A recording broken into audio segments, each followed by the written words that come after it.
2024 жаз айында осы Монголия елінен бауырымыз осы Hyundai Sonata 2016 жылғы алып келеді. Соны жаңағы осында кілтпен келеді. Соны жаңағы кейін мен көріп TikTok'тан хабарласқан ғой. Соған мынандай пульт жаздық. Sonata'ның новый сияқты болып. Жабады әне. Ашады. Кілті бәрі четкі келіп тұр. Сыртына тексеріп көрсетем. Негізі бір айта кететін жағдай, мына сыртқы кілттер көп қолданбайды ғой. Сыртқы видеоға айтып отырмын. Сыртқы кілт көп қолданбағаннан кейін негізі бірінші сыртына келіп тұрса міне жабады.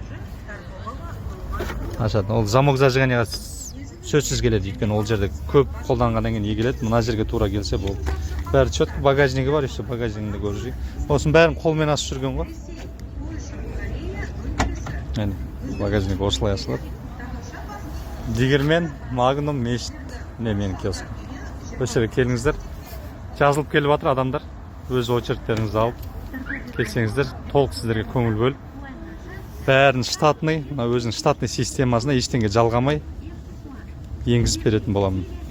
Хабарласыңыздар.